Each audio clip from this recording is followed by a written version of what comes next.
My name's Marissa Levine. I'm the director of Inforum and Innovation Lab here at the Commonwealth Club. And welcome to tonight's sold-out conversation with the one and only Tim Ferriss. Can we give Tim a round of applause?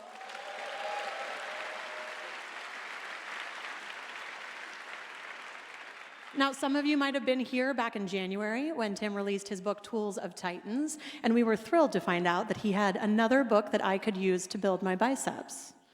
Tribe of Mentors, which we are here for tonight. If for some reason you don't know who Tim Ferriss is, you either have a friend that loves you a lot and brought you tonight, or you're in the wrong spot.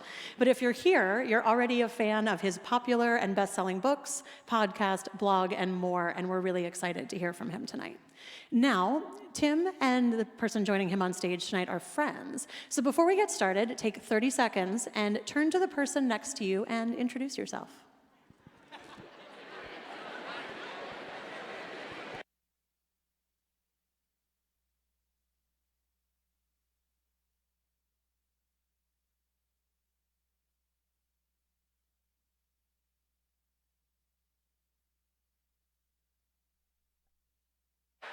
All right, that's the perfect size of friendship. Perfect. Fantastic. Well, we hope you met someone new and that you'll maybe come away having learned something about the folks sitting around you as well as learn from Tim before the end of the night. Is it anybody's first time at the Commonwealth Club? Raise your hands. Yes.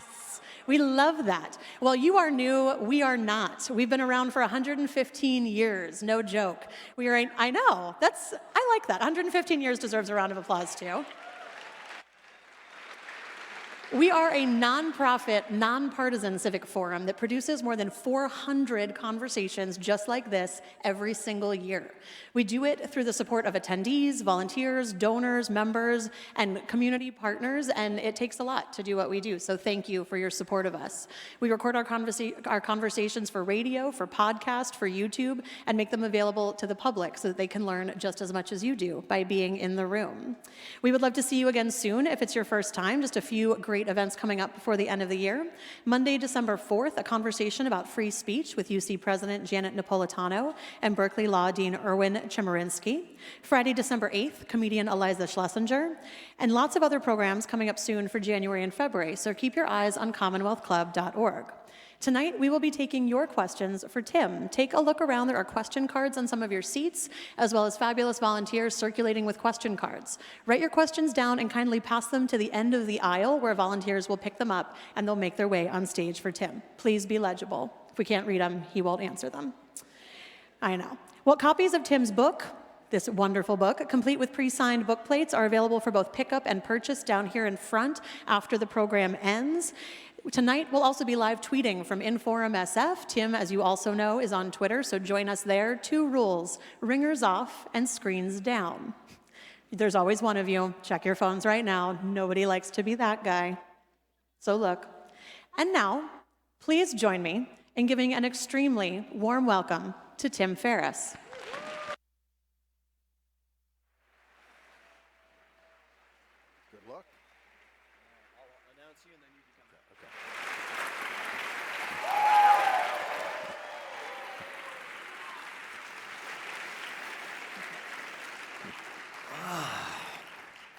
Man, oh man, are these lights bright.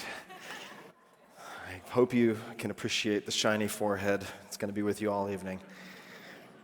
Thank you so much for coming, everybody. This is going to be great. And I'll read some suggested introductory remarks first. Thank you all for coming tonight. Welcome to tonight's program with Inforum at the Commonwealth Club. And what I'm not going to do is sit here and regurgitate stuff that is already in the book that you just bought, because that's very boring. So what I thought I would do instead is invite one of my friends who is in this book to join me on stage and to dig into some of the old stories, the stuff you guys haven't heard, and to really just banter, because he is one of my favorite people. So, who is this favorite person? Kevin Rose is one of my favorite people, but he has a brand new human being to take care of, so he is not here to booze it up with Ferriss, I'm very sad to say. Mike Maples Jr. You can find him on Twitter at M2JR, floodgate.com.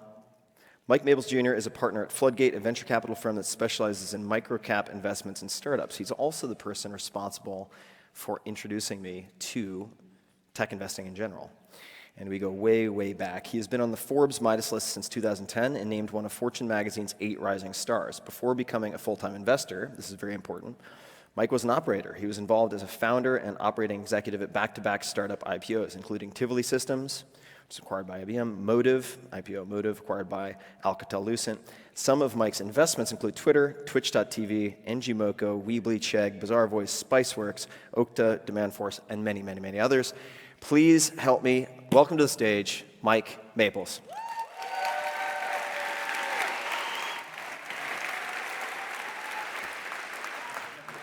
Yeah.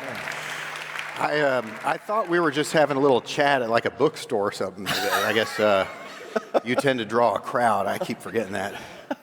So I was trying to put us connecting on a timeline, and I think we've had a number of interactions beginning, it had to be back pre-2000, maybe? Yeah, I think, and I think that when we first started catching up, it was right before you had done the 4-hour work week, and you were, so Tim wasn't sure what to call this, but just anything goes? Anything okay, goes. Cool. I may regret that, but yes. So Tim, and I'm a little bit less over my skis sometimes than Tim is.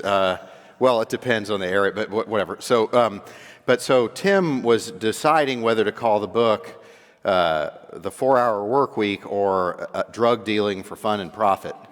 And I was like, Tim, why do you want to write a book about being a druggie? This is just a terrible idea. It's just a terrible influence, just a bad idea. And Tim was like, well, you really want to get people, sort of to provoked, point of departure, right, to get access to the ideas. And so we did this thing, I think we called it ghetto testing, where we said, hey, look, let's not argue, let's not, in your opinion versus mine, let's just test the two titles and just say, hey, buy the 4-hour work week, hey, buy drug dealing for fun and profit. And, neither book exists yet, so people would click on it and they'd get a 404 error. But we could understand like what got the better response. Yeah. And so now it was no longer your opinion versus mine. It was just like, what do people respond to? Right. So yeah? we did this. That's my recollection. Yes, no, we had this testing, but it goes even further back. So you had appeared, I was more of a spectator, in a class that I took in college. Oh, when you were high-tech undergrad. Entrepreneurship, back when I had more hair on my head. And Mike came to talk about thunder lizards. Yes. Which we'll talk about in a moment. And that was part of what piqued my interest in Silicon Valley, the Bay Area, the excitement certainly of the time, 99, granted, that was an exciting time to be running towards the precipice also, but got me out here. And then our conversations around the time that the 4-hour work week came out involved, to my recollection, many things, but we would sit at, and I might be getting this wrong, but Hobies. Hobies, yeah, in Town and Country. Town and which Country. Which is unfortunately no longer with us. They have it on at Rastradero, but not on. And we used to just eat omelets and talk about marketing and PR, but also about the deals that you were becoming involved with. Yeah. And the testing, for people who don't know, was very simple. I mean, we had a number of different titles and used Google AdWords, which was, it was the golden age of Google AdWords. You could just shoot fish in a barrel. It was so inexpensive. And so we took the headlines, the prospective headlines, as the actual ad headlines, and then the prospective subtitles as the ad text, and then had all these unique URLs that, like you said, went nowhere, because all we really cared about was the click-through rate. What I also did, if we want to talk about businesses going out of business, there are a lot of them to point to, is I went to Palo Alto, University Ave, to the Borders that existed at the time. And to test covers, I had mock-ups that I printed out, and I would wrap a book that was roughly the same size I thought mine would be, put it up during what I perceived to be rush hour at Borders. Not sure how I figured that out. And I would stand there like a bouncer keeping track of fire code, like click, click, watching the number of people who picked it up like every 15 minutes. So I could try to look at the visual appeal of different covers. Now it's a lot easier. You don't have to quite do that. Skill is wine. Oh, yeah. Yeah. I should, maybe I need some booze up here. We'll get to that. But what I wanted to do... So can I just interject one other thing about these books? You should interject with many other things. So I went to Kepler's bookstore and Printers Inc., I guess, right? Because they're like well known as bellwether bookstores, and I was like, I went and bought $1,000 worth of his book, The 4-Hour Workweek, at both bookstores. And we didn't really know at the time, but the bellwether bookstores kind of trigger supply chains. And so it's a little bit like before the App Store happened, right? Because the iPhone wasn't out yet. And so like I'd go into these bookstores and I'd be like, how many copies do you have in the bookstore? I want to buy them all because this book's going to be hot and I'm doing this offsite and I need every copy you've got because I doubt you have enough copies for all the people in this organization I run. And so, which was just me at the time. But like what it turned out, it was true, right? It becomes, oh wow, Kepler's Bookstore and Printers Inc., they're selling out like crazy this 4-Hour Workweek.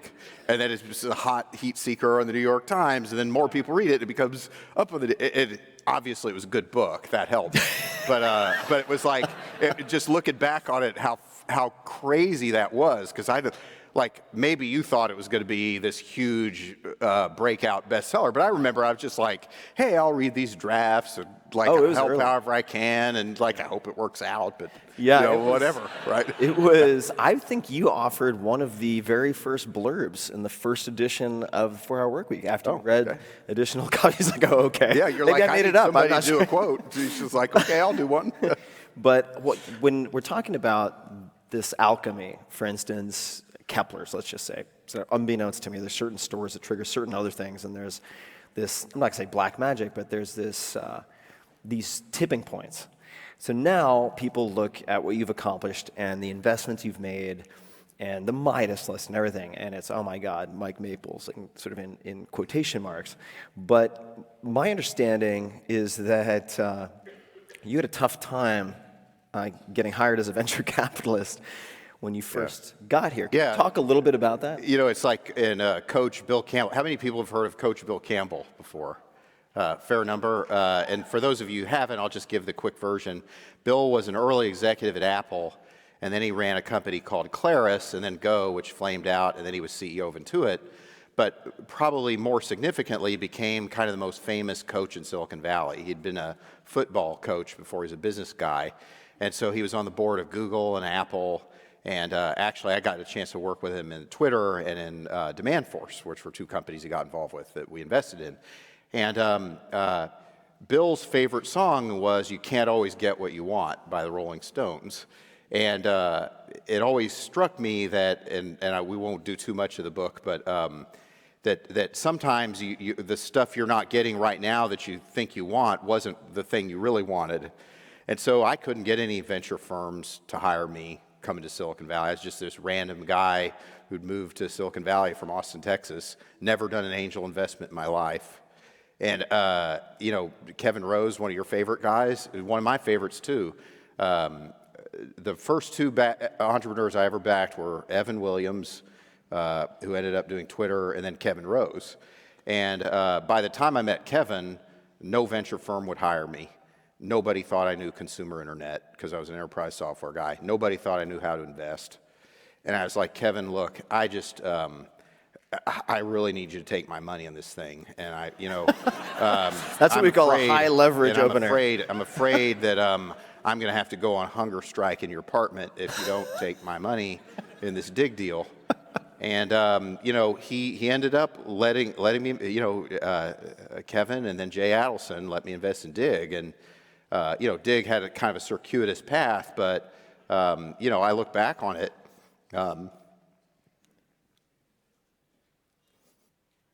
That was the sort of the booster rocket. Yeah. And you know, it's funny, people talk about who backed them or whatever. You know, I think that it was Kevin's generosity that sort of got me going. Sorry, I get caught up in this stuff. Sorry about that. Yeah. So you and I share a similar affection for the same guy. Yeah. Kevin's a sweetheart of a guy. Yeah. Also one goofy motherfucker, as you guys know. Well, you know more about that stuff. I know more about, well, we won't get into that. But how did you connect with Kevin? I mean, how did that meeting end up happening? Well, it was Ron Conway was really generous. So I heard about this guy named Ron Conway. I reached out to him. Who, I mean, probably still, but was thought of as the godfather. The most famous angel investor in the world, right? And so we go to the Oasis, or was it the Oasis? I can't remember, maybe the Goose. And I say, What hey, are those, Ron, massage parlors? hey, no, a restaurant, in Palo Alto, in Menlo Park. No, I think it was the Goose. And so Ron's like, hey, great to meet you. And I said, Ron, I just want one chance to work with you on one thing. Just give me one chance. That's all I need. And he's like, okay, whatever, you get your chance. What does that mean? And I said, well, there's this company that I'm interested in called Dig. And I had come up with my own independent conviction about it, but there's no way, like, how am I going to ever get in touch with Kevin Rose, right? I'm just some random dude. And so Ron's like, he looks at his spreadsheet, and he's like, oh, yeah, I'm meeting with him next week. You want to come with me to see Dig? And I'm like, sure, let's do it. And I just knew I knew what they were trying to do. I cared a lot about their mission, and I wasn't talking about things like cohort analysis or, like what was the retention and the decay factor of the users. It was more like, you guys are transforming journalism, and this is like super important. And it's like the wisdom of the crowds applied to stories, and so like it was just. I think that part of why Kevin gave me a shot and Jay was that they just knew I just cared a lot about what they're doing for my own reasons. Well, I think that from the opposite side of the Hobie's brunch table, when I heard you talking about startups, you were always genuinely, personally vested and excited about the products. And you spent a lot of time not just looking at the deal structure and the this and the that and the particulars of whatever the projections might be, but the product itself. Yeah. And knowing Kevin as well as I do now, like, I would see that as a key factor. I mean, also many other things to him then gravitating to you in that way. And when I think back to our lunches, we would talk about all these various things, and I would pepper Mike with all these questions, like, wait, what's a clawback? What's pro rata? I don't know what that is. What's this? What's that? And eventually, Like any of it matters. yeah. it's all blindfolded monkeys throwing darts. But I really wanted to know how the best blindfolded monkeys threw the darts. So we're digging into it, and I remember at the time I was pretty. This was before the 4-Hour Workweek popped, because keep in mind that book had an initial print run of between 10 and 12,000 copies. Right? I mean, not even national distribution. No one expected it to do really much of anything. And I was eager to take a little vacation, and I thought this 2-year vacation called an MBA might be interesting. So I was looking at Stanford Business School, and I made all these visits, and there were some great classes. One was taught by Pete Wendell, Venture Capital, Inside the Trenches, really great class by an operator, but then there was all this theoretical stuff that I just couldn't quite stomach. And after, 4 or 5 of these lunches, I said, wait a second, maybe I could put together a real-world MBA and make this, Tim Ferriss fund in principle, and spend 120 grand over 2 years and learn all these things and develop all these relationships and view the 120K as sunk cost. Like, that's gone. It's tuition. But I don't know if you recall, but right off the bat, what do? So I asked Mike if he'd be willing to let me piggyback on a couple of deals to co-invest and be really sort of cheap labor, to try to over-deliver to these companies. And if you want to mention it, you can, but I'm not going to bring up the name of the company. But there's this company that you were very measured in assessing, and he told me about it, and it was super popular, I think, in Taiwan or somewhere. And I got so over-enthused, I was like, I want to put in 50K. Now keep in mind, that's like 50K of 60 for my first year. And in the first deal, I wanted to do 50K. And I remember what you said to me at the time in your very Mike way. You said, well, Tim, don't you think that might be a little aggressive? And I was like, no, man, this is going to be the next Google. And then I just saw you're like, thing. Okay. And then, that forced me, though, if you want to talk about like life saving you from what you want, losing, it wasn't immediately lost. That's part of the one tricky aspect of the startup stuff. It's like you might not have a clean loss for many, many, many years. Yeah. You just might have like you solve that quickly. yeah, so you might have the Walking Dead scenario where it's just killed like it. I am Legend, and you're like, oh, now what do I do? Kind of like certain areas in SF past 6 o'clock. Anyway, so I need more alcohol so I can excuse all the things that I'm going to say. Where was I? Oh, yes. So the point was I had to then figure out something called advising because I was already out of money in year one. And that led to, in that period of time, a lot of the absolute best connections that I made, including, just to highlight something that comes up over and over again in Tribe of Mentors, it comes up over and over again in conversations with you. There are these catastrophes or business failures that really end up, in no uncertain terms, sowing the seeds of really huge later success, right? Like you mentioned the circuitous path of Dig, but who cares? Because you befriended and became an ally of Kevin Rose, who knows everyone just about in tech and is very generous with making introductions. And if he cares about you and believes in you, he'll make those introductions. Similarly, I ended up at one point introduced to Garrett Camp, and I advised Stumble Upon. Stumble Upon didn't work out, but we had a chance to work together extensively. And then what did Garrett Camp go on to do? He started this thing that people laughed at called Uber Cab LLC, which then got renamed and became Uber, right? So that, at least on paper, has worked out very well. That's more important than clawbacks. Yeah, more important than clawbacks.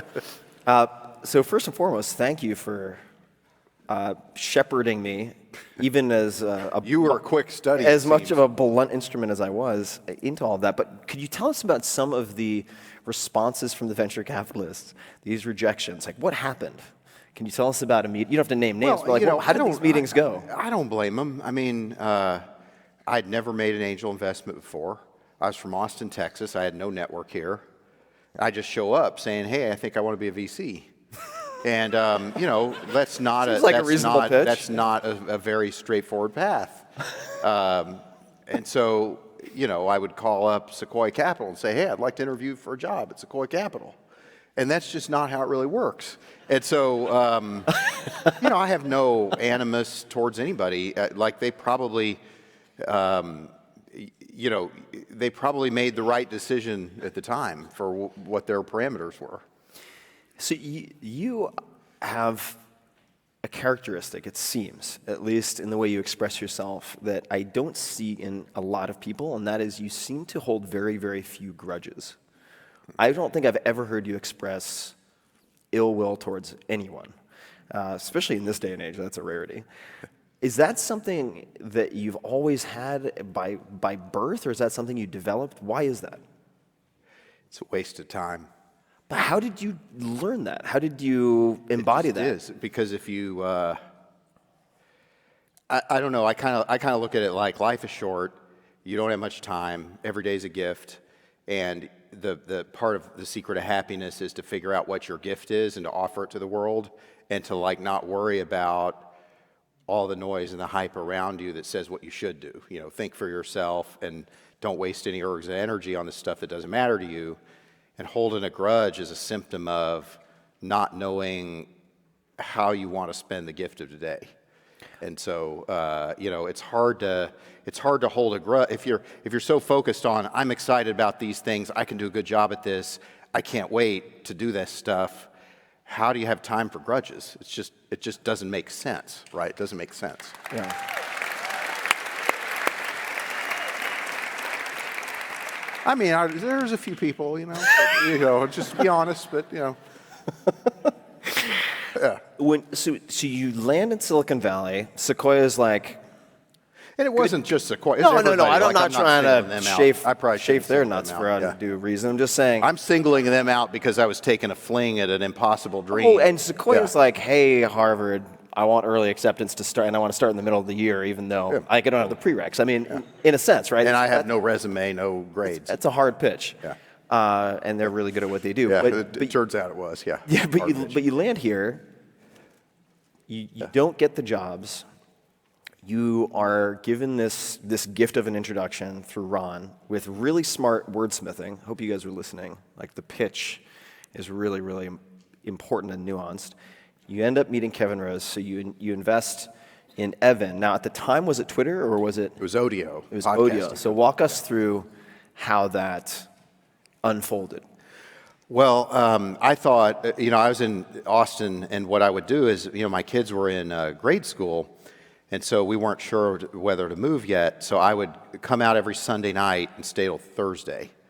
And it's funny because when you're on that pattern on the plane, some of the same people are on the plane, like system integrator consultants, people from Deloitte and stuff. And I'd be like, oh, it's the brothers. Say, hey, buds, what's going on?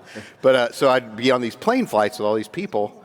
And we would, I'd go from Monday to Thursday, and this is always God, dangerous when I get the bottle. Liquid courage, yeah.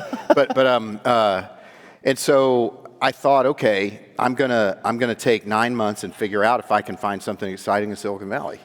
So I just basically immigrated here, and the reason that I did that was that I thought the web was shifting from an internet of connected pages to a platform that would connect people. And it just felt like it was kind of time to get the party started again on the internet. The bubble had burst, the meltdown had happened, and I saw things happen. I saw Tim O'Reilly talk about Web 2.0. I saw stuff about podcasting and broadcasting and stuff like that. And I was like, it's just clear to me, this is just obvious that something major new is happening, and I just have to go to California. I have to go right now, not wait another day. And so I'd do that, and Ev had the best podcasting company. And so Jeff Huber at Google introduced me to him. He said we just ran him off because he doesn't want to work at a big company, but he's going to do something interesting podcasting. And somehow Evan took my money, his first time ever. So now he took your money, but walk us through. By the way, that's a pretty good start in investing. That's a fantastic Evan Williams start. and then Kevin Rose, yeah. It's not bad. You could argue that the secret to venture is to get lucky in your first 5 years, which I think is a pretty strong argument. Oh, I think it's a huge argument. Yeah. But you've since then been quite consistent. Now correct me if I'm wrong, but with Odeo, was there a point when Ev, who's a very good guy, decided to offer investors the ability to get their money back? Yeah. So what happened was, so I invested in Odeo. I'm like, okay, great, best podcasting company. First angel investment I've ever made, just wired the money in. A week later, Apple decides they're going to give away podcasting on iTunes. And at the time, it's hard to remember now, but 85% of all playback devices were iPods. So like, what are we going to be, the one you pay for on the Zune, right? Like, it's like, what business, like, you don't have a business, There's right? still people trying that. No! And so Ev, to his credit, tried for about a year to figure out another business, and we couldn't. And we'd go brainstorm, and we'd look at each other, and we're like, yeah, this is pretty tough. And so one day, some of the investors were getting pretty disenchanted because they're like, you're just wasting our money, there's no business here. And so Ev decides to give it back to everybody. And so I'm like, look, Ev, you don't owe me anything. Venture capital is in the word adventure, has venture in it, and you win some, you lose some, right?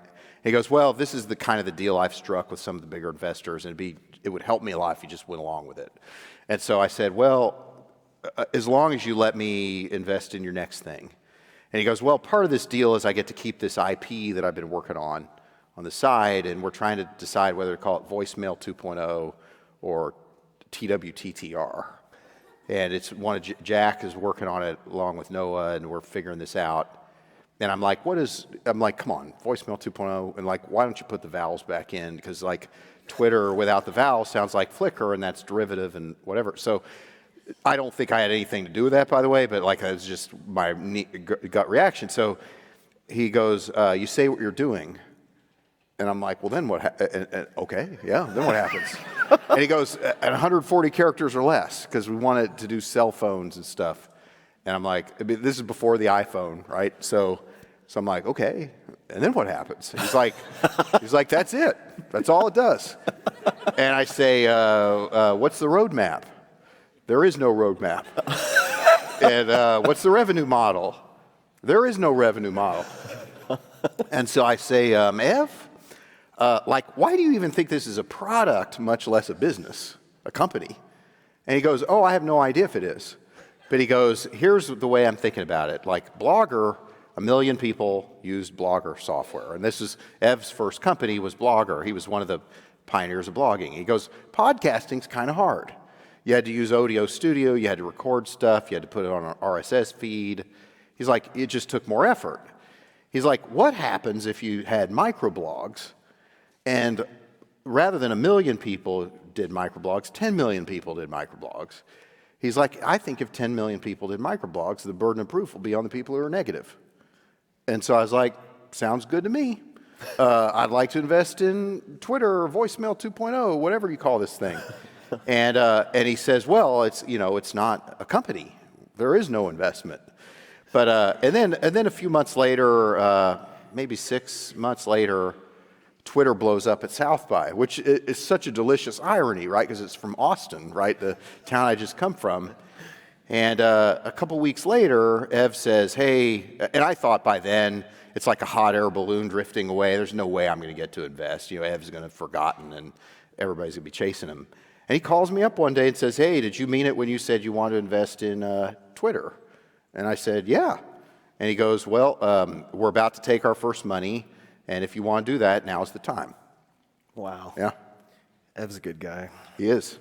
So, like, I remember that because both of those guys were good to me, Like, I was just some random Joe Schmo guy. And both of them, gave me a chance to be involved in their companies. And, yeah. Good guys.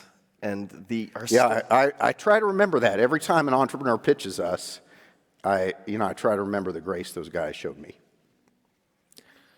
And our stories intertwine in so many ways because I met him right around the time we were hanging out on this book. Yeah. And 2007, South by Southwest, I begged and pleaded with Hugh Forrest, who was running South by Interactive, or at least the programming side. Still is. Still is. Yeah. And now a neighbor of mine, effectively. And I begged and pleaded. I said, if you have any last-minute I know you don't have any spots because I've already been rejected multiple times.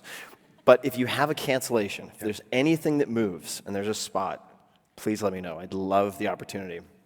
And lo and behold, there was this chance, 2007, which at the time, to put it in perspective, Twitter, all of the tweets in the world were being displayed on these big screen TVs that were positioned around the conference hall. Just one feed, moving kind of slowly, every Twitter user. I was briefly in the top 100. I was very proud of that until Ashton Kutcher came along and just kicked my head right off. And I never cracked the top 100. Don't anticipate. Well, you only needed 500 at one point, and then it was gone. But I should have been Mike at Twitter, but I was like, oh, come on, how far there's is this so gonna many go? people who have that story. They're like, oh, I just chose Hawaii Steak 5.0 as my username because it's not going to become anything. And then they're like, yeah, now I'm stuck with that for the rest of my life. Yeah. But I ended up getting an email from Hugh, and he's like, hey, if you meant it, we have an overflow room that had a cancellation. A sponsor isn't going to do their shtick. So if you want it, you have 45 minutes. So you blew up at South by too. I did. And and what was really funny about it is I was so nervous. It was my first presentation really about the book, and it was before the book came out. The book came out in April 2007. This was in March. And I was staying at a friend's place because I wasn't going to pay for the hotels. They were all sold out. Also, if you get a room, it's $1,000 a night during South by. So I stayed in my friend's house, and I would go into his garage, and I rehearsed my talk in front of his 3 chihuahuas. And I'll explain why. My friend had other things to do, and he had a real job, so he wasn't going to be there. But the chihuahuas, you had to be at least 10% Tony Robbins to keep them engaged. And these dogs Is that your secret? No, well, is that your secret? If I could be 10% Tony Robbins, I'm doing pretty well. If you were in Tribe of Mentors, that would be your talk it's a I'd chihuahua? say my secret trick for networking is first practice with dogs because they don't care about the content so much. But if you're monotone, they just kind of go, and then turn around and walk away. So I was in the garage, and I'm kind of doing this hand wavy stuff to keep them engaged. I totally believe this. Oh, no, it happened. I remember the garage. And then I go to the event, and I had all these fancy slides and everything prepared, and what happens? Blue screen of death. My computer dies. And so I'm like, okay, well, I guess I'm just going to have to do this without any of my prompts. And I did it, but I'd rehearsed so much that I had it in my head. And so Hugh, also one of those people. It's to this day, if Hugh ever asks me, hey, could you help us with X, Y, and Z with South by? It's like, of course I will. Because it's just like that one opportunity. And I also want to emphasize one thing. People could say, well, the luck was there with Twitter at the same time, and it was absolutely lucky. But it's like every year there is something to draft on. Like every month there's something like that you can draft on. You just have to look for it. But you're going to. But the other thing is, it's kind of, I guess we talked about grudges earlier. To me, like the opposite of having a grudge is like to enjoy seeing somebody do well, right? And like when I was a founder, you're just trying to do real company stuff and make the company happen, and you're like, okay, we're going to go on this ride, and hopefully it works out. But one of the fun things about being an investor is you get to see people do well. You get to see, like Logan and John from Lyft ate beans until they raised their seed round. And when we had our first board meeting, Ann looks at the financials and says, you guys aren't paying yourselves minimum wage. And that's illegal in California. And like, we have to fix that. And so like, and now people talk about how much money Lyft has and how Carl Icahn's invested in Google Capital. But like I remember them when they were eating beans, right? And it's just fun to see them do that well. Yeah. It's fun to see you do this well, right? I mean, it's like, we had no reason to think the 4-hour work week was going to be that big a deal. I mean, you hope it will. We had a lot of reasons to believe it wouldn't be a big deal. But I mean it was like, it's just like every time I see, I'll get a call from somebody, like a reporter that says, hey, would you do a quote for this article about Tim in some major publication? I'm like, wow, he's just killing it. That's awesome, right? And it's just fun to see. It's a lot more fun to spend your energy on deriving joy from that and seeing your friends do well, especially friends who are like worthy of doing well and won't be changed by it. Like, that's a lot more fun than remembering who wasn't nice along the way, Yeah, it's a drag. I've been working on the grudge piece. I don't have many, but it's good to see you. Yeah, I mean, like the Arab Spring, or like when I'd pick up Sloan on a play date, my daughter Sloan, and the parents at the play date would say, is it true you invested in Twitter? I saw them on Oprah. And then the Arab Spring happened. And I was like, wow, this company's kind of working. Like, we got a chance to do well on this one. So you mentioned your daughter. I want to bring up something that I've thought a lot about since you mentioned it to me. And as context for folks, what I've really tried to do in the last at least 5 years is to look at the lives of people I look up to in a holistic way before modeling them. All right. So what I mean by that is, it's tempting to look at, say, the business success of person X and then replicate everything they do. But all you may see is one tiny piece of the puzzle, and then in actuality, they walk around in shambles in every other capacity. So I've tried with the interviews and the books and tribe of mentors to really look at things holistically. And I remember asking, and I ask, even though I don't have kids, I ask parenting advice of friends a lot because I'm curious to see how they look at it. And at one point, I asked you, we were on a hike, and I asked you what advice you would give to a new parent or someone thinking about becoming a parent. And please correct me if I'm getting this wrong, but I bet your versions could be better. But to my recollection, there were two main points that you made, and there could be more, but you said, number one, really teach your kids and train them to be optimists, because without that, you're lost, and with that, you can at least look for or see solutions and silver lining and so forth. And then the second part was, remember that your kids owe you nothing. Like, they didn't ask to be born, you chose. Did remember. Wow. I do remember. It was meaningful to me. I really made an imprint. And your job is to give them love. It is not their job to give you love. That's right. I chose to have them. They didn't choose to have me. Right. They owe me nothing. Yeah. And I find it helpful to think about that. But like the hope part, I think is important for them. Like the way I look at it is, unfortunately, unless we solve some breakthrough problem, we're all going to die. So you can choose to be defeatist about that, or you can choose to say the fact that we get to live at all is just this huge gift. Yeah. And so, like, I think that one of the things that you can do for your kids is you can help them feel optimistic and happy about the fact that they have the gift to be alive. And that don't be defeatist about this world. You had the gift of today.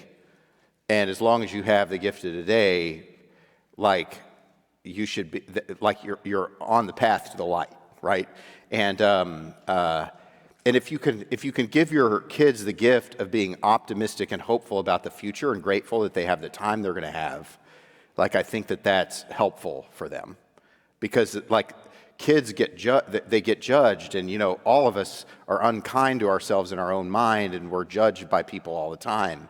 And it's easy to just forget that just today's a gift, be grateful for that gift, be optimistic that tomorrow's going to be another day where you have another gift. So when your kids, or say one of your entrepreneurs, I mean, startups are a full contact sport, right? I mean, people take their lumps in major ways, and bad things happen all the time. Whether it's with your kids or some of the founders you've worked with, when they're going through a really rough time, what do you say to them? And you could give a specific example or just a general principle, but I'd be curious to hear how you'd think about that. Well, so like these founders that we've worked, some of them are just extraordinary, right? And so I'm reluctant to say we had much of an impact. I think the thing that sometimes I've done that I've been proud of is like when they're in the depths of despair, like entrepreneurship's like this, where there's no even path. And there are times where you just like everything is against you, and you're just like, how did I get myself into this? And this is so terrible. I think I've been better than most at those times at kind of saying, you've got this. How? And sometimes they need to hear that. Is it just the words, or how do you deliver it? Like, what makes No, it I stick? tell them, look, Twitter, we couldn't keep the servers running. We couldn't decide who the CEO was. Twitch, it was Justin TV. We didn't even know what Twitch was. That story. Chegg was Craigslist for colleges, and then Facebook decided to compete with us, so we pivoted to textbook rentals, and we only had 30 days left of cash. And like NG Moco, we had 45 days of cash when we pivoted from app downloads to free-to-play. And Lyft started out as Zimride, and when we launched Lyft, we weren't even sure it was legal. So I'm like, guys, I've seen way crazier than this. You got this. And sometimes a founder needs to know, look, entrepreneurship, I like to say, I like to invest in people I would enjoy getting in trouble with, because it happens every time. And like when you're in trouble with these people, what's it going to feel like? Is it going to feel like, okay, it's us against the world? Yeah. Or is it going to feel like, oh, how did I get myself involved with these people? And so like I like people where I'm like, we're in the foxhole together, screw the rest of the world and what they think. We're right, they're wrong, let's rock and roll, right? And so so that's kind of, I think that we've been, like I like to say, when I was an entrepreneur, one of the things I learned is that my early customers, they didn't just buy what I was selling. They bought because they believed what I believed. We were in on a secret together. And like when I work with founders, I like to say I'm in on a secret with them. I believe their secret. And like we think the rest of the world's just wrong. We think we're right, and we're going to prove it. And so when stuff goes wrong, we're like, it's just a setback, speed bump, whatever. but like in the end, it's like we still believe in our insight. We're right. Let's prove it. Let's prove it. What about for yourself? If you can think of, in the last decades, could be anything, but could you give us an example of maybe a tough time that you went through and how you found your way out of it, or what helped you find your way out of it? Could be any facet of life. Gosh, there's a fair number. Liz and I broke up. We've been married for 17 years, and things didn't work out, and that just felt like I'd really failed as a person, and I was about to fail as a dad, and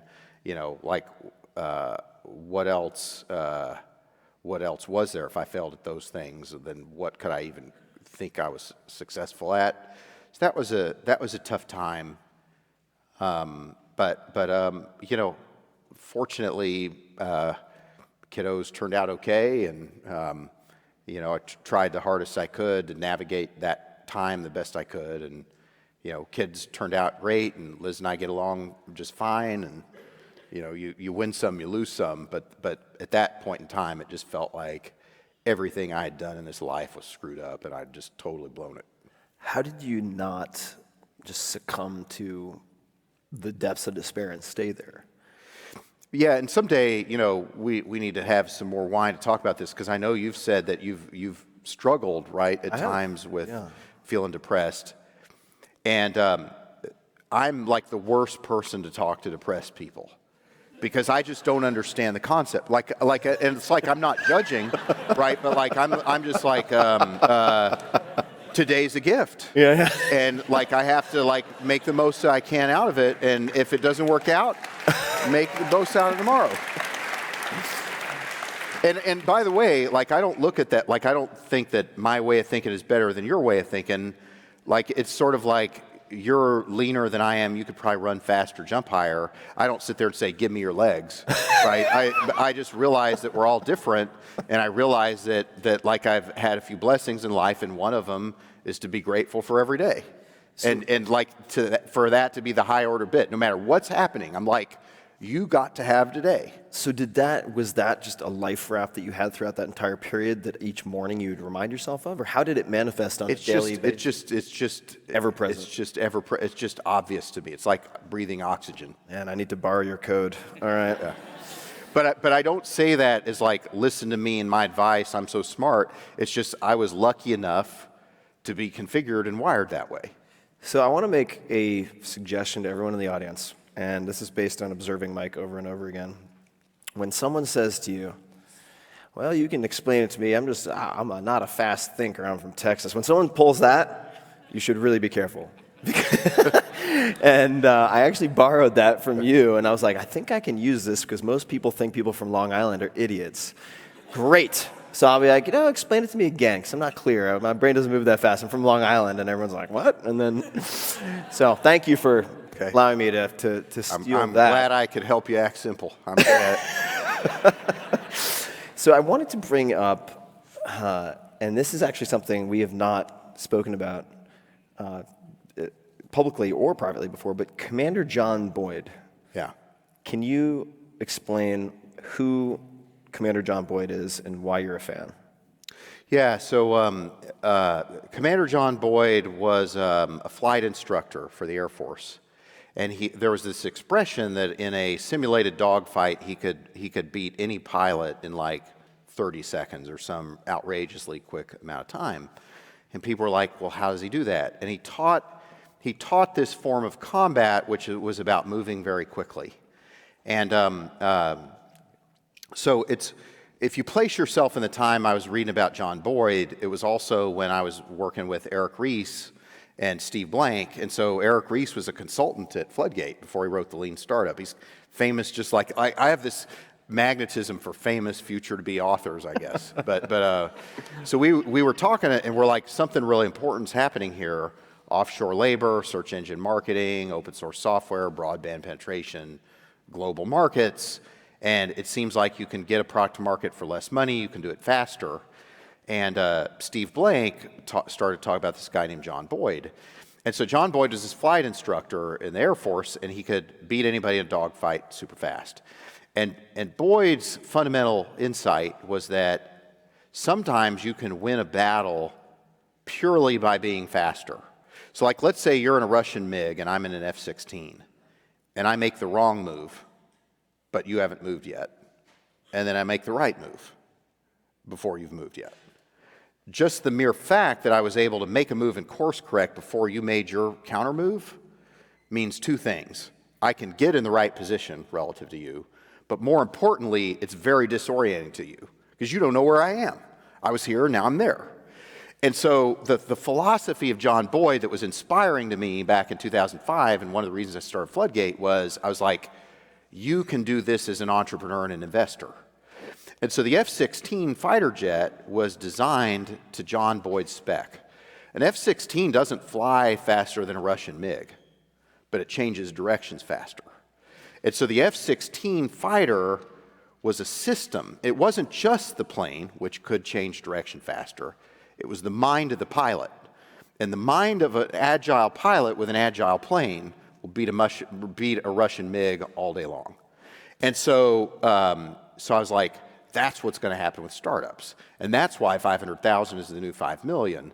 And that's why we need to go fund these agile entrepreneurs, because they're going to be able to force multiply. And the big competitors who've raised a bunch of money and are going slower and doing waterfall development, they're going to be disoriented by how fast these companies move. And so, like, what I really learned from Boyd was kind of this idea that if you are a speed-based competitor, you can be wrong but still be right quicker, which makes you right. Right, which translates very directly to Blank and Eric Ries. And that's right. Minimum viable product and iterating. You could be totally off base in the beginning, which a lot of your biggest hits have been in the right. 93% of our exit profits have come from pivots. And so, you look at that and you say, gosh, when we invest, should we even care what the business is? I mean, it's a legitimate question. So like cruise automation, right? That's one of our recent wins. Kyle had started Twitch. We made a bunch of money on Twitch. And he starts this company called Cruise. It's like a roof rack that does autopilot, self-driving. I'm like, Kyle, that's a bad idea because you're going to only have 20 customers in the world. There's only 20 car companies that matter. And they have concentrated buying power, and they can design you out unless you're like 10 times better, and there's going to be competition, blah, blah, blah. So 6 months later, he's like, okay, you're right. The roof rack idea was dumb. I've got this new idea. I'm like, what's your new idea? He's like, I'm going to make Nissan Leaf self-driving. And I'm like, then what are you going to do? He's like, well, there's a lot of ways you can monetize that. You can do a fleet of cars. You can sell the cars to people. So I'm like, okay, let me get this straight, Kyle. Now you're just going to compete against everybody.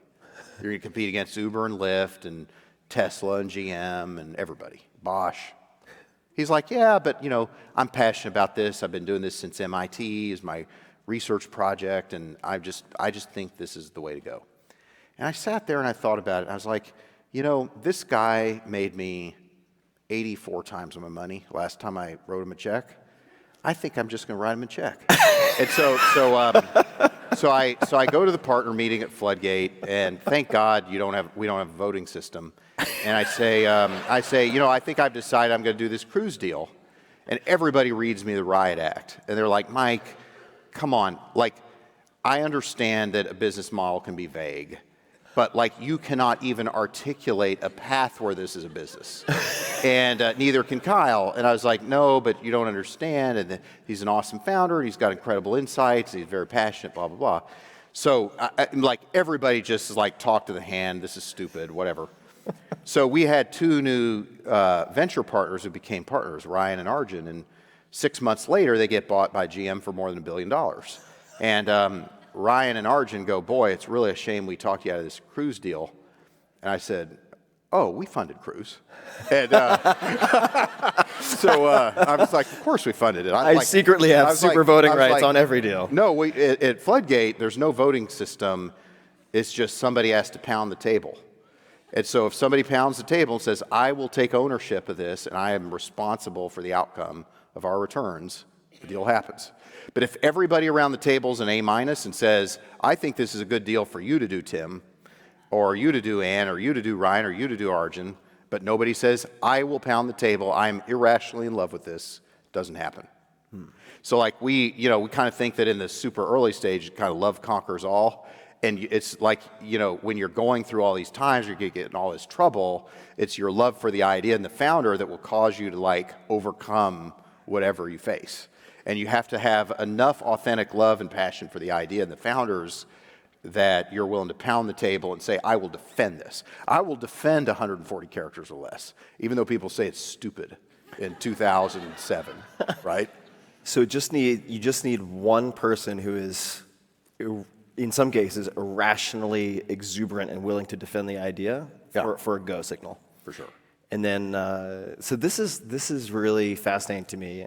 We're not exactly a private equity shop. No, but it strikes me that some of the best investors I know have a similar or close cousin approach to that. Like if they have somebody who's willing to just put it all on the line, who's already been vetted because they were hired as a partner. Yeah. It's like, okay, kid, like it's on you then. But if they're really willing to go to fight for it, And by the way, like if you're a partner of Floodgate, yeah, you pound the table, but guess what? We keep track of the deals you did, and if you like lose tens of millions of dollars with no returns, it's nothing personal, but like you just don't seem to be cut out for this. you're not allowed right? to pound our table anymore. Right. And so like when I pound the table for a deal, I know just as much as any other partner that I am taking ownership of pounding the table. And we're going to all help each other, and we're not going to say, yeah, I told you so.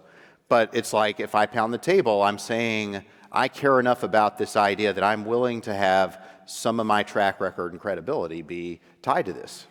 So how do you differentiate? If you look at, for instance, 93% of the returns coming from companies that pivoted. Yeah. When you are observing a founder or trying to help, and just by way of giving the most convoluted question possible, question I get a lot is, how do I know when to persist with my idea? How do I know when to quit, or how do I know when to pivot? That's a hard question to answer. Yeah. But when I spoke with Mark Andreessen a while back for the podcast, he said, sometimes people pivot so often, it's like every time I see them, I'm paraphrasing here, it's like watching a rabbit go down a maze. It's like, it's like every 2 days it's a different company. Yeah, it's like they think it's a mulligan, not a pivot. Right.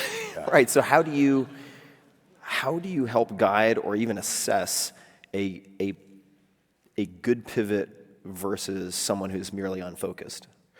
Yeah, so, and it could be that I've just had a string of crazy beginner's luck. And so that is a very real potential factor. Yeah. But the way I see it is that you are right when not because people agree with you, you are right or wrong based on whether your first principles thinking is right or wrong. And so if I see a company where it's not working, but I still believe in the first principles of the idea, I say, this is great. We still believe in the first principles, and we know more than we knew a year ago. That's a fundamental advantage. Like, why would we not want to double down on that? And so, whereas what happens too often is you say, this doesn't work, it doesn't have traction, we're not going to be able to raise money, forget about it. And the problem with that is that if you live with the results of other people's thinking, it's like if somebody really smart, like if Reid Hoffman says to me, this is a bad network effects idea because it doesn't conform to network theory in these ways, I'm like, okay, that's data. He's the smartest network effects guy I know, the best first principles thinker about network effects I know, and I offered a first principle to him that he said, you're wrong on first principles. I'm like, I probably ought to listen to that. But like if somebody, like with Chegg, right, when we did textbook rentals, people said, oh, people tried that before with varsity books.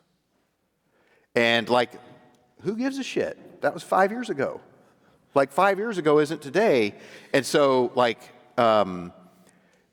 to me, it's about like what are just your first principles reasoning behind why you're excited about something, and are your first principles reasons being refuted or doubled down on? Because to me, the valid definition of a pivot is the first principles are still true, but you learned something from the data on the ground that caused you to double down on a new aspect of that nobody else knows. Got it. So you have... Yeah. But like that may just me be giving a good explanation for why I got lucky. That is perfectly reasonable point of view for you to take. Yeah. I mean, it's certainly possible. I would tend to assess it as certainly a component of skill. But if you're looking at then, let's just take, you have the first principles, maybe then you have strategy, then you have tactics, and you have tools. You could look at a stack. Are the first principles in your investing experience mostly spotting, say, converging trends that people haven't spotted before? What would be an example of first principles as it applies to one of these companies? Will you surf? Do you surf? Poorly. Poorly? I surf even more poorly. But like, I like the metaphor of surfing because you could be a skilled surfer, but you don't really control surfing, right? You can sort of control the board-ish. Even if you're good, you can only barely control it. But you can't control the wave. And like I look at, to me, the magic that animates the tech industry is a combination of Moore's Law and Metcalfe's Law, right? So Moore's Law basically says that technology doubles at a given price every 18 months or less. And Metcalfe's Law talks about the value of a network as a function of the square of its number of nodes.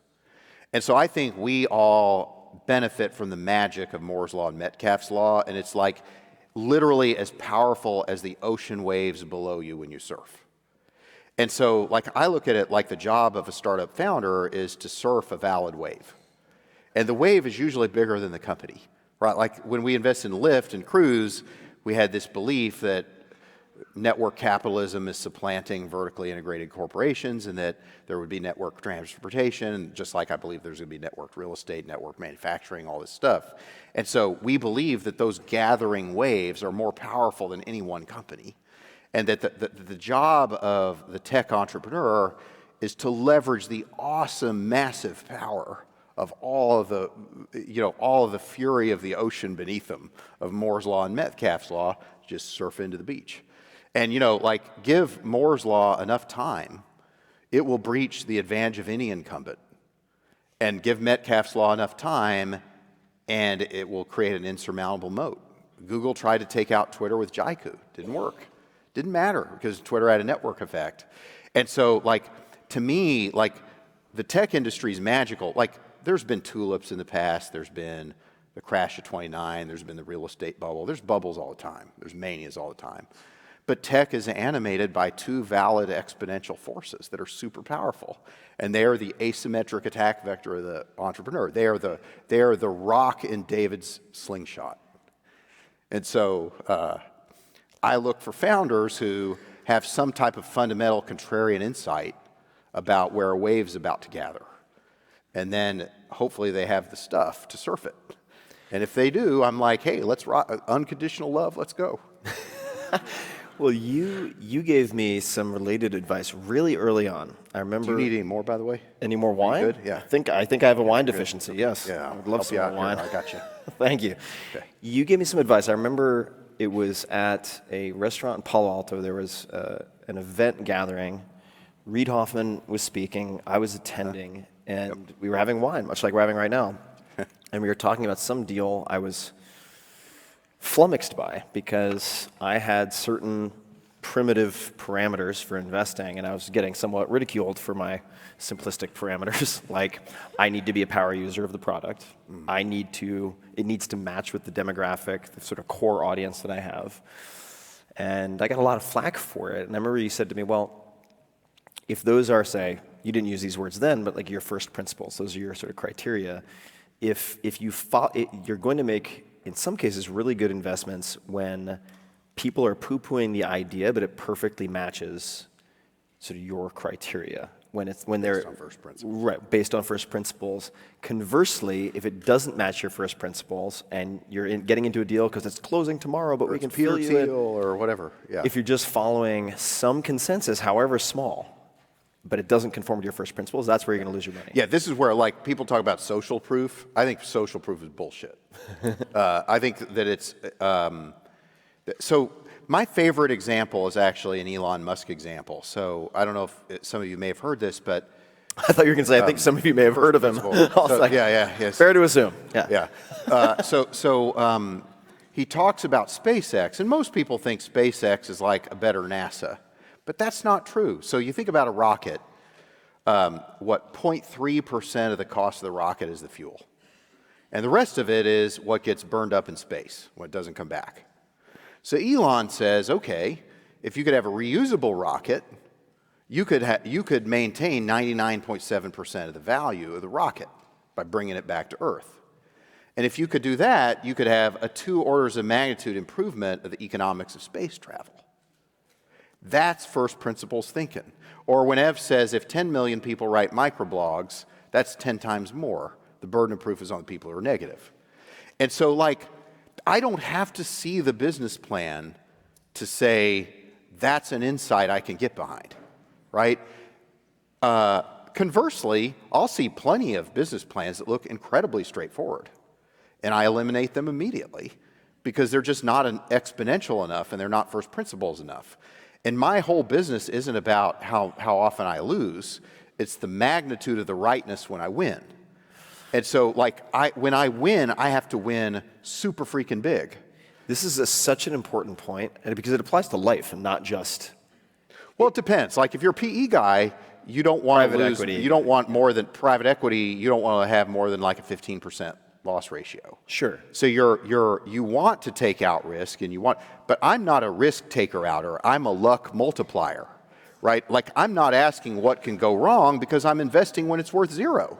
Right. I'm asking what could go spectacularly right as a rare event.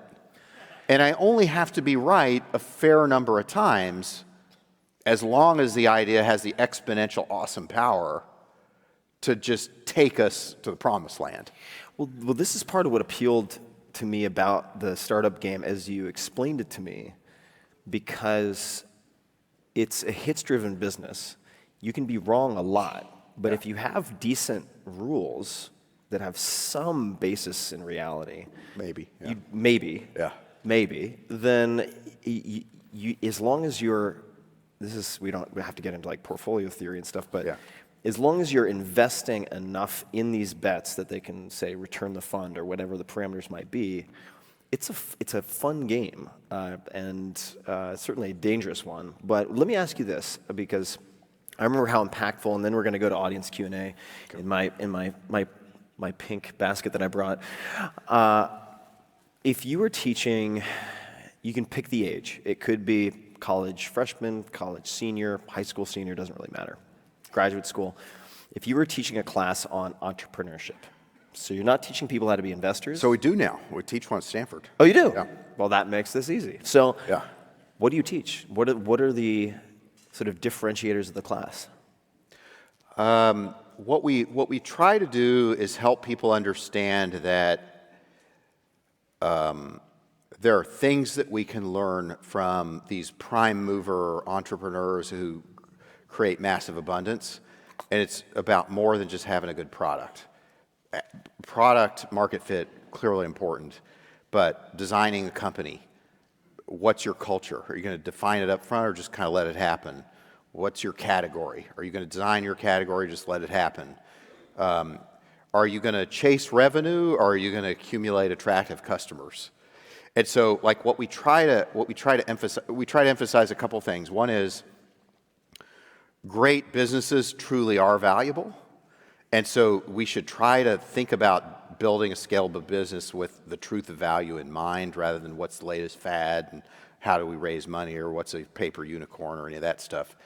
But then the other thing that we worry about some is that you look at some of these companies and the problems they've had with their culture, and a lot of these people come from Stanford or the top schools, and it's like, how do we have some impact where if only one person who might have gone off the rails as a founder in that dimension doesn't, because we're like, culture matters, building a company foundation matters, how people treat each other matters, and some of this stuff is like a blockchain transaction. You get it wrong, you can't go backwards. Or like the metaphor I like to use is like the Hertz rental car parking lot. If you back up, the tires explode.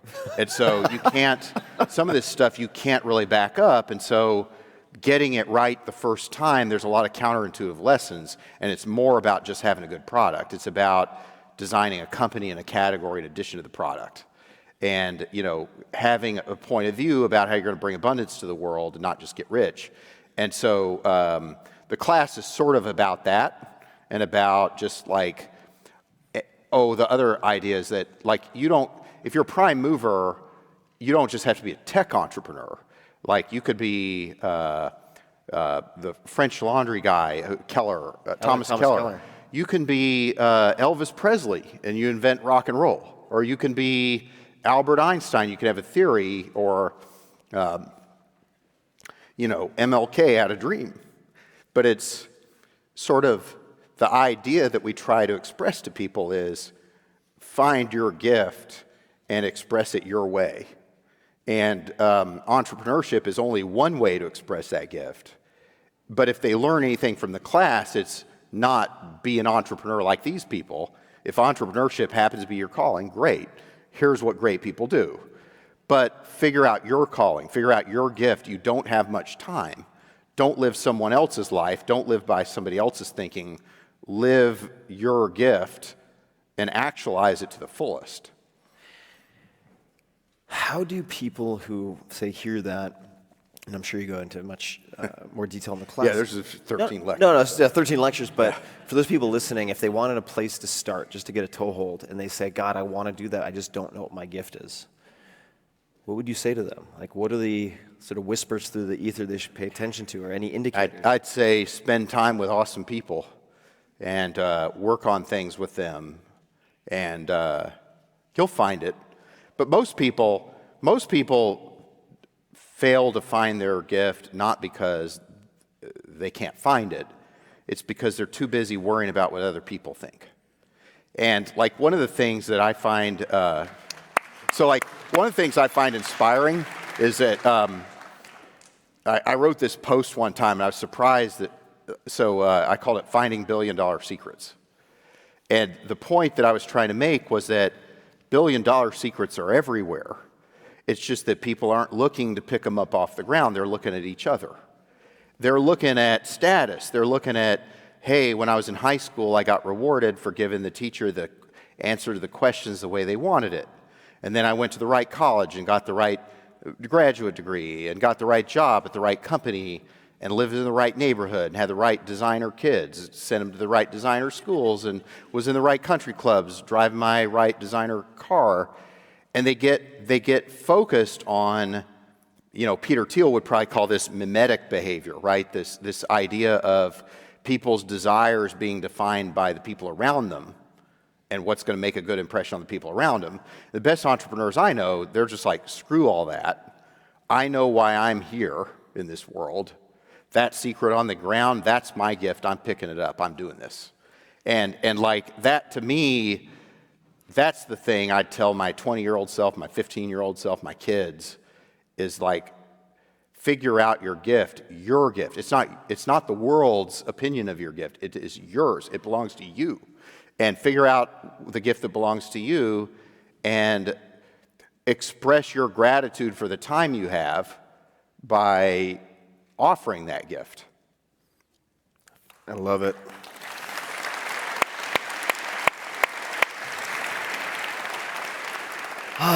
You guys can see why I've bugged Mike so much over the years with questions. Speaking of questions, Oh boy. Can I add one more? Sure. Oh boy. Wow, this is like the Willy Wonka golden ticket of questions. Thanks. Oh wow, look at this. Oh, look at that, rogue question givers. All right.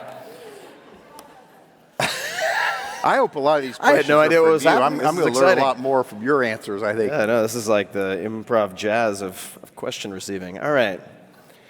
So I'll start with the first one, and then we'll just kind of bounce between these. So oh God, a two-part question always, which by the way means two questions.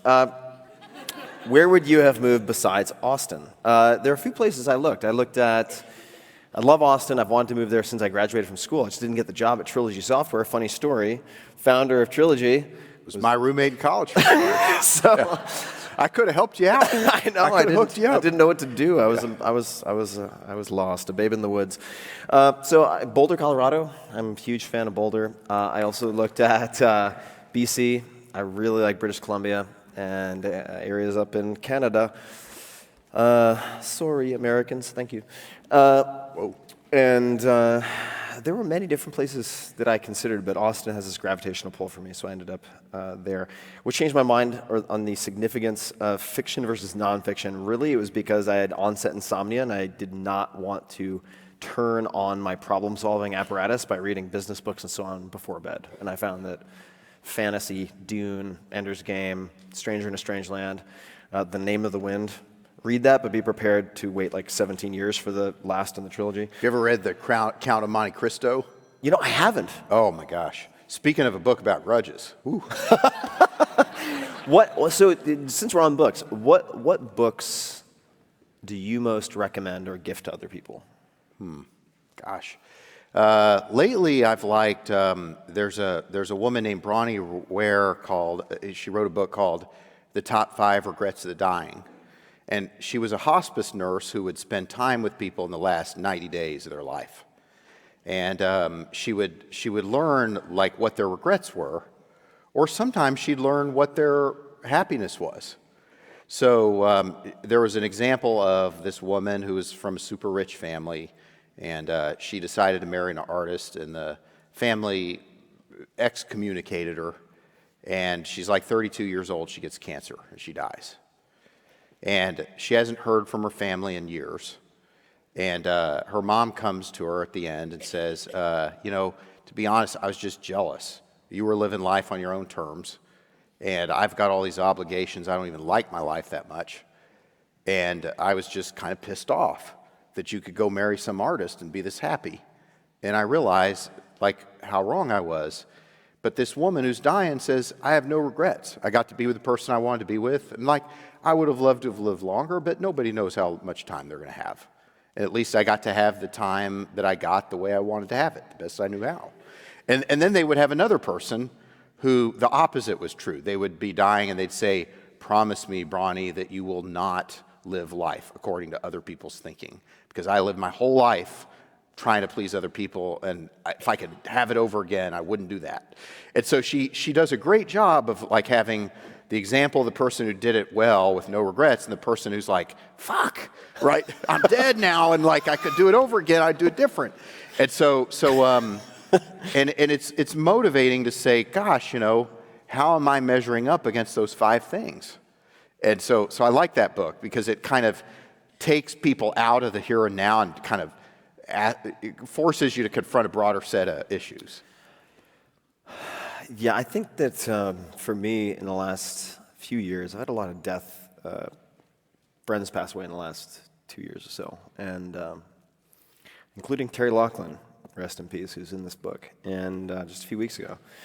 And I found it really, in an odd way, reaffirming to familiarize myself with death and grief and grieving in almost a preemptive way. I mean, one of my favorite people, I'm sure you've spent time with him, Matt Mullenweg, incredible entrepreneur, but first and foremost, just a beautiful human being. And he lost his father in a very unexpected way, and he recommended On Grief and Grieving to me. And I think it's a very useful exercise to familiarize yourself with the details of death and people passing.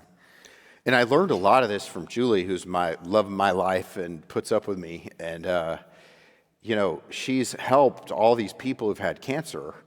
And so as a result, she ends up seeing a lot of people pass. And, I think more than anybody, she taught me that in the last bit of time you have, all the shit falls away, right?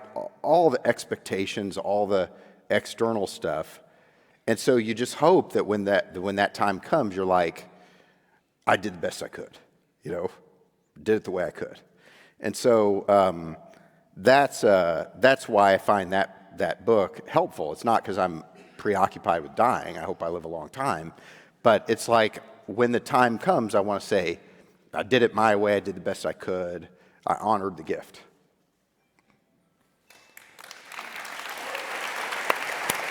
So that's a good book. And there's business books too, but we'll do that some other time. I think that's a good place. Good place to move. All right, is everybody cool? Well, if you have to leave, you have to leave. People cool with going a little longer? Okay. I'm having fun. I hope you guys. All right. So here we go. This is a left turn from what we were talking about, but I'm curious to hear your answer. What emerging technologies or theoretical technology, that could really go wide, do you believe are most promising for anti-authoritarian disruption? Similar to how that's a leading question. Similar to how Bitcoin disrupts government control of money, maybe. I'm very interested in crypto and blockchain. You mentioned blockchain earlier, so I'm gonna. Too bad we don't have Naval here. Yeah, that'd be awesome. I know. Yeah. But I would be curious to hear first your thoughts, just general thoughts on crypto and blockchain, and then any other emerging technologies that you think are promising for anti-authoritarian disruption. Okay. I hope this isn't a Shaggy Dog answer, but I don't even know what that is, but it Shaggy sounds Dog's good. story is like a really long story that never yeah. ends. But so for better or worse, I'm a little bit of a history buff when it comes to business, and so I took this class when I was in business school. And only Harvard Business School would have a class called The Coming of Managerial Capitalism. And, but it was a fascinating class because— Sexy name, rolls off the tongue. Like, for example, like in the year 1820, there weren't any companies in America with more than 100 employees.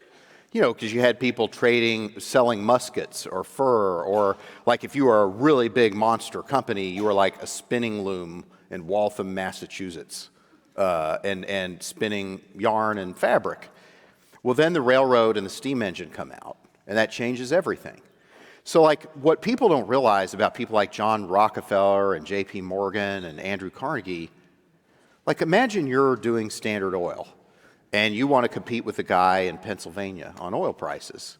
You don't just whip out your cell phone and call the branch manager and say, hey, lower the prices, run this guy out of business. I mean, there's no accounting. There's no org charts. There's no salaried managers. We don't even have the telegraph yet. We don't have shit, right? And like Rockefeller is building a company against that backdrop. And then, you know, J.P. Morgan's like, well, there's nobody who has enough money to own a transcontinental railroad, so maybe I should do this thing where you create these fractional units of ownership of a company. We'll call it stock. You're some guy who sells— you're a blacksmith in 1820, and somebody says, do you want to buy stock in a railroad? You're like, what good does that do me? Stock in some random company doesn't exist? Why would I want that? And so, like, but what happened was the modern corporation emerged, and it drove the standard of living of humanity 13-fold from the year 1820 to 2000. The richest man in America in 1870 was Cornelius Vanderbilt. He didn't have flushing toilets. He didn't have running water. He didn't have electricity. You can have all those three things now and be defined as poor. And so I look at it and I'm like, people say capitalism is screwed up. I'm like, what are you talking about? Like, I'm like, it's a freaking miracle. It's like in 1800, you had to work 1 hour to get 6 minutes of reading light. Today, you work 1 hour, you get 300 days of reading light. It's a miracle.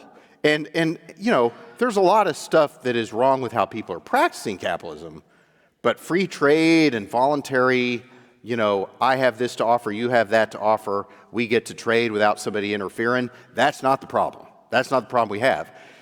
Well, what I think is happening today, and this is where blockchain gets in. I'm hearing a little Texas. Sorry for this shaggy. No. I believe that blockchain and things like it, and Moore's law and Metcalfe's law are the fundamental animating forces of what I like to call networked capitalism. And I believe that someday value is going to be created not by creating a large company where you have a lot of employees who work for you and produce a lot of stuff, but instead it's going to be the people who create and curate software-defined networks. And I think that Tesla is a software network-defined car company. I think that Apple was a software network-defined phone company. Nokia thought they sell widgets. Apple thought, no, we sell software-defined phone. The bet between Tesla and GM has nothing to do with who's selling more cars. It's that will Tesla figure out manufacturing faster than GM figures out how to be a software-defined network capitalist company, right? So like, okay, now back to blockchain. There's a book I like a lot called The Wealth of Networks by Yochai Benkler. I read it about 10 years ago, and it influenced my investing a lot.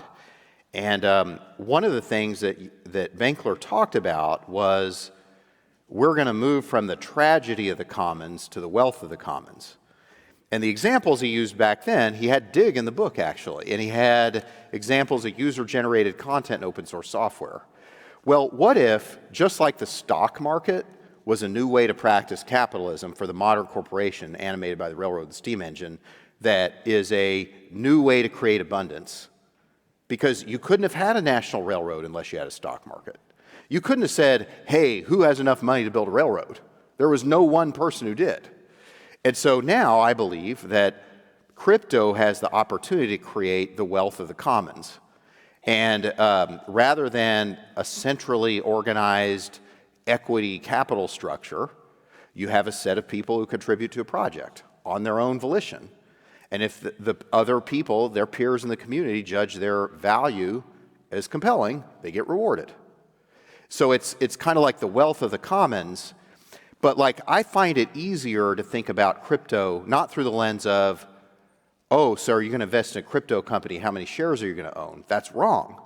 That's like asking how many dollars am I going to own in the Transcontinental Railroad? No, stock units are a new thing. Yeah, it's a different unit. Crypto tokens are a new thing. They are a new way to create wealth.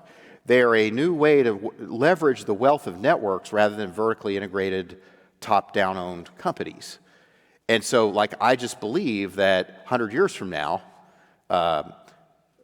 tokens or something like them will be one of many ways that a enterprising capitalist can create abundance in the world. And the more ways we can create abundance, the better.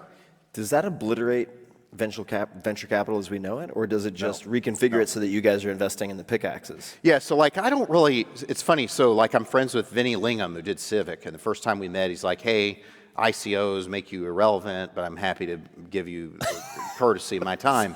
And I'm like, Vinny, like, look, I'm just not afraid of what's going to be done to me. The question I asked today is, what would JP Morgan do if he's alive? JP Morgan wouldn't be like, oh, how am I going to get disrupted? Oh, gee. He'd be like, how can I play offense with crypto? And how can I create new businesses rather than, you know, like Elvis didn't say, I'm going to disrupt jazz, right? He wanted to create rock and roll. And like when I look about crypto, I'm like, what would Elvis think? What would JP Morgan think? I think disruption in tech startups is kind of bullshit.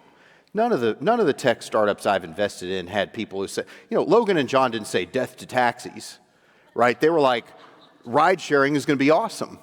It's going to bring people together and make things better. And disruption happens after you win, almost by accident. Yeah. And it doesn't happen because you try to defeat taxis. It happens because you transcend taxis.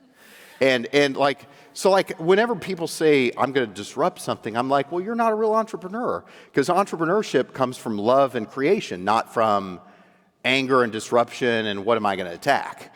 And so like, I'm not going to get disrupted by crypto any more than the next guy will. So just Jamie Dimon might. By the way, I'd be happy to debate him anytime and anywhere about Ooh, like this. It's a rumble in the jungle with Jamie Dimon. I can't wait for this to happen. So just so nobody gets fired, I did get the wrap-up smiley face sign, but I'm going to temporarily ignore that. I apologize. Just so that everybody knows someone has done their duty, and I'm going to continue for a few more questions. And then we'll wrap up. I appreciate everyone okay with that? Cool? Yeah. All right. So I'm having fun with my bud Mike. Oh my God, all of these questions. I wonder if this is the same person. What nascent tech could most disempower the state? Where do you see tech potential for removing government control over the individual? Holy shit, we got a bunch of tech-enabled anarchists in here. This is one of the reasons I like the wealth of networks, is that the wealth of networks potentially creates the opening to reestablish the idea of trade as a voluntary activity between people. And the government's role is not to own everything or legislate everything or give everybody handouts or free Scooby snacks. It is to protect the rights of people.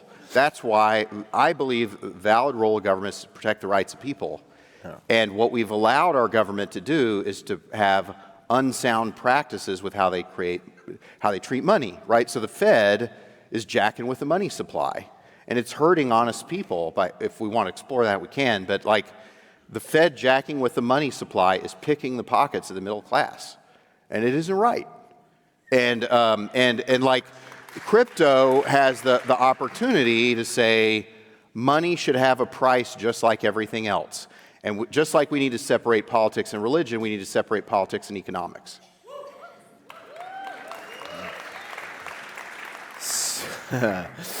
Oh my God, we could go down so many rabbit holes. Yeah, I know. No, it's it's bad. great. I know. It's great. Man, I can't wait for this rumble in the jungle, Jamie Dimon. It's gonna be great. I want front row tickets. All right. What were the traits you had early on that made you successful? I'll just leave it at that. That's from Jignesh. I'll leave the last name out just so I don't have to get permission for keeping you in the podcast. I just think that I was lucky that I was born with parents who were just really good to me and inspired me in ways that were surprising that I didn't understand at the time. Like when I was when I was in the third grade, my dad bought me this book called How It Works Illustrated for my birthday. It was all these diagrams of how how does a dishwasher work? How does a I car know work? this book. It's a great book. It's a great Awesome. book.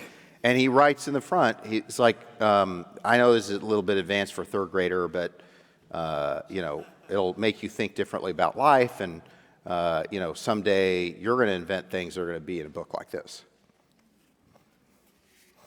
What else? It's like, who has parents like that? Like, I didn't decide that. Yeah.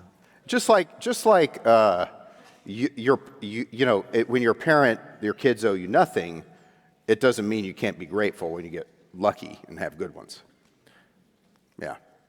You're here. Yeah, I'm curious about that too. I think in a lot of ways won the parent lottery. I wish I could give a better answer, but the one thing my parents did, there are a few things my parents did that I think were very helpful in retrospect. Now, it's all kind of post hoc analysis, right? So who knows? But I would say, number one, it's not like we did have a flushing toilet and electricity, so it's not like my parents were poor, but we didn't have Cornelius Vanderbilt. Yeah, but we didn't have a lot of extra cash floating around. Parents never made more than 50 grand or so a year combined. And anyway, the point was two things. Number one is they said, like, no, you can't have the new bike. Can't do it.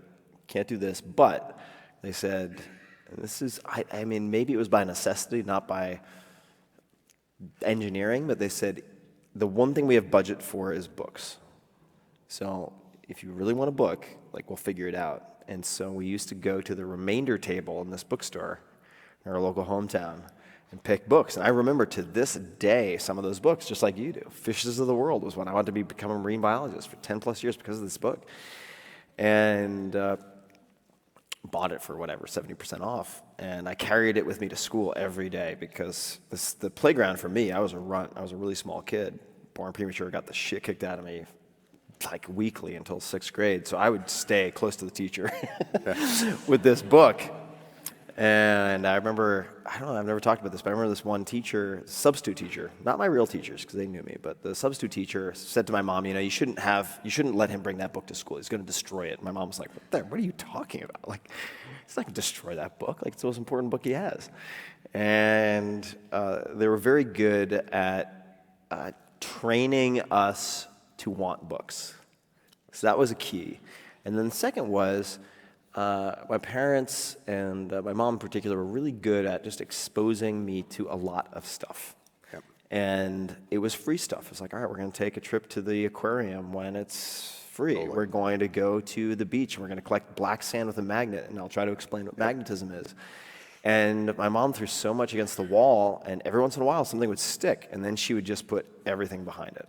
Yeah, me too. Like, I read some book, and I said, well, the best example of this dinosaur bones is in the Museum of Natural History in Washington, D.C. And my mom would say, well, we live in Princeton, New Jersey at the time, and there's a Museum of Natural History in New York. I'm like, but that's not where the biggest one is. And that's where, like, sure enough, we'd be going to Washington, D.C. to see the biggest, and like, Carolyn Maples had if I was interested in dinosaurs and that's where I wanted to see the biggest dinosaur, like, by golly, we were going to the Museum of Natural History in Washington, D.C., and maybe while we're at it, we'll go to Gettysburg and learn something about the Civil War. But it was one other thing that I think is good, and then on to the next thing. But my dad also told me, don't have heroes. And I think what he meant by that was that hero worship is a form of not thinking for yourself. Because heroes, first of all, a lot of times they're kind of a story, and you don't really know what they're really like and what really happened and why they decided what they did. But the other thing is defining yourself relative to somebody else's accomplishment or how somebody else acts causes you to not spend the time to discover how you can be your best self. And so, like, it's okay to respect the way somebody thinks, or it's okay to respect a talent that somebody has that you could learn from, but that's different from saying, oh my gosh, Bill Gates is awesome, I want to be like Bill Gates. Because Bill Gates is awesome, right? He's awesome at being Bill Gates, but you need to be awesome at being you.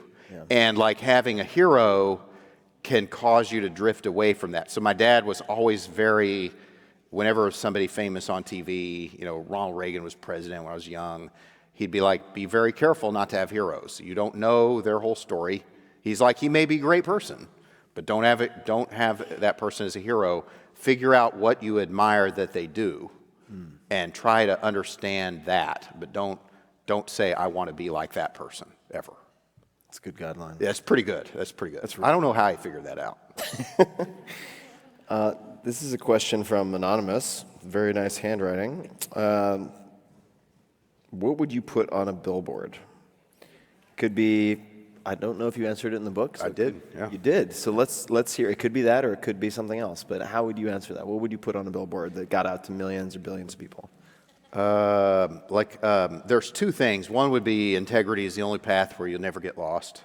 And that's the one that I put in your book. And then the other one would be think for yourself always.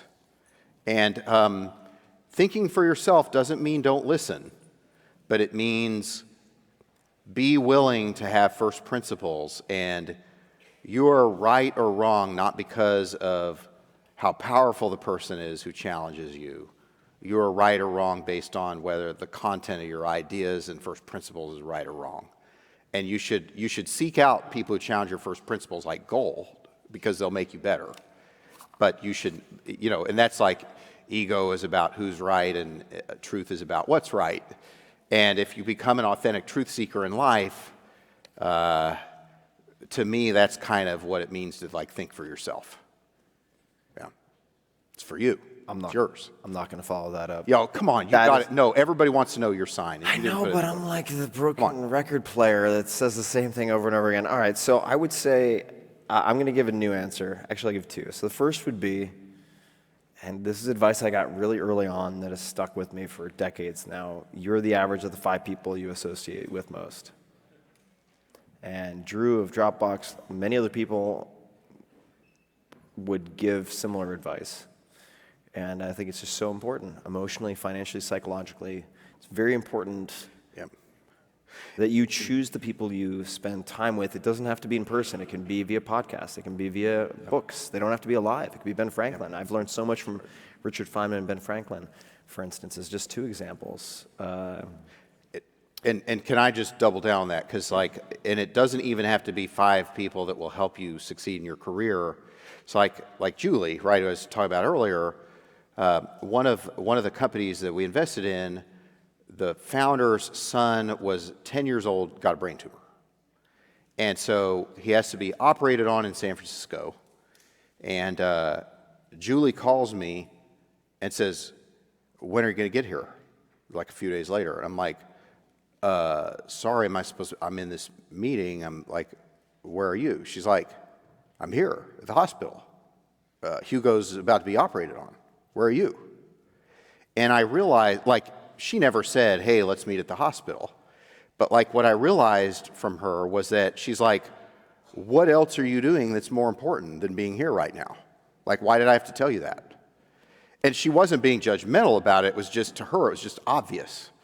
And so, part of it is not just 5 awesome business people or 5 Fortune 500, whatever. To me, it's more like 5 people who, in their own way, make you appreciate the gift of life in a more deep way so that you practice it better.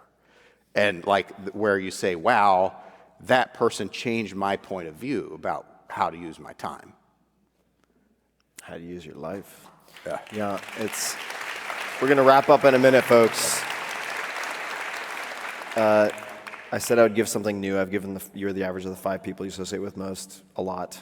So I'll give you another one. New Sorry, one. I keep interrupting you. Which is a relatively recent discovery for me, which is if you want to succeed in any holistic capacity, if you want to love the people you care for fully and have them feel that, you cannot do it if you merely tolerate yourself. You cannot do it if on some level you loathe yourself or aspects of yourself. And I've spent decades of my life, like barely at best, tolerating myself. I had some bad things happen to me, and I, as a consequence, decided to just hone myself into an instrument of competition. That was it. And I found validation and purpose in that, in being number one. And any joy I felt was really from observing other people experiencing joy. It wasn't intrinsic to me. And forgiving yourself or loving yourself is not a nice to have. It is a must have. Even if you're doing it just for other people and the people you want to express your love to most fully, you need to solve that. And there are ways to do it. There are ways to do it. That's the good news. So I would just say, whether it's a book like Tara Brach's Radical Acceptance, terrible title, great book, or Kamal's book, Love Yourself Like Your Life Depends on It. Yeah, Kamal Ravikant's book, also exceptional. That is, I think, the root cause of so many things that we can perceive as 30 or 40 or 50 different problems to solve. And in fact, there are just one or two things that happen to you that you need to unpack and contend with. Can you double click on that for a second? Because I think it's like people will sometimes say, hey, you should love yourself, and they will dumb down that. They won't understand the subtlety of what you just said, and I think that's important. Yeah, so the subtlety, if we were to drill down, I would say that, and this is borrowing from someone, actually it's in the conclusion of Tribe of Mentors because it's that important to me. Jim Loehr, or Lair, who's a performance coach, has worked with a lot of incredible athletes, and he, Loehr, fascinating guy. And his book, Mental Toughness Training for Sports, here we go, Want any more? really changed my life. Sure. You good? I got you. In high school, don't worry. I know, I'm getting the stink eye. I'll make it up to everybody. Tell the whole story, Tim. So,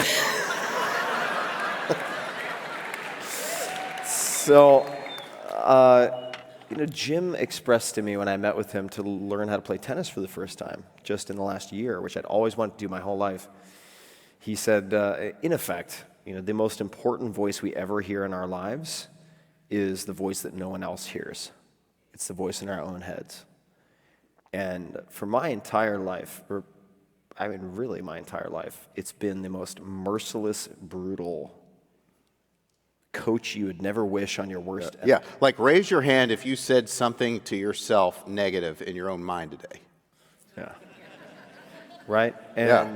And you can create, even if externally you have all of the material trappings or rewards of a financially successful career, if you have the nuclear family that everyone has dreamed of and painted in Norman Rockwell paintings, if that inner voice is just a demon on your back, you will not find the peace that you want. And nothing you buy, nothing you achieve will provide that. There are just things you need to unpack so that that voice becomes a different voice. And is it fair, Tim, to say that part of love is, you can love your country without thinking it's perfect, and you can love your kids without thinking they're perfect. Yeah. And part of loving yourself is saying that doesn't mean I'm perfect. I'm not going to be jingoistic about myself. Right. It's more about I'm going to hold myself in higher enough regard that I'm going to do the best I can with the day that I have, and I'm going to forgive myself when I screw up honestly. Yeah, that's a big part of it. And also for people who are looking for maybe a tactical recommendation, one thing I found very helpful, and I don't want to take too much time to go into it, but something called METTA, M-E-T-T-A, meditation, or loving kindness meditation. I went through a meditation retreat recently, which was very difficult for me, and I was practicing this. Just Google it, you'll find plenty, to convey in my meditation love and wishes for happiness to many different people who had helped me throughout my life. And I remember one of the teachers at this retreat said, at the very end, I was about to walk out the door, and she said, wait a second, have you done any loving kindness to earlier versions of yourself who experienced a lot of pain, who maybe felt unsafe. And I was like, didn't even occur to me to do that. I would encourage everybody here to explore that. And I know we're running out of time, so Mike, I have one more question, and then I'll have some closing thoughts. This is the tradition at Inforum to ask, what is your 60-second idea to change the world? No pressure. Okay. Think for yourself and be kind to yourself in your own mind, because 90% of the unkindness that happens in the world is actually people being unkind to themselves. And if you set out to make the world better, being kind to yourself in your own mind is probably the most straightforward, high return use of your time possible. Cheers to that. And so, Mike, I just want to say that it's been such a joy and a privilege to know you for as long as I have. And I really hope to spend more time with you. I mean, we've spent a lot of time together, but I'd like to spend more time. And I really, truly believe, and part of the reason I wanted to bring you out on stage tonight, that you're one of the most genuine, unentitled, positive people who want to also impart the gift of positivity to the world I've ever met. So I just want to thank you for that. All right. Well, it's been fun to see you do so well. Well, you too, man. Yeah. Ladies and gentlemen, Mike Maples. Tim Ferriss. Yeah. Thanks, brother. All right, bud. Thanks.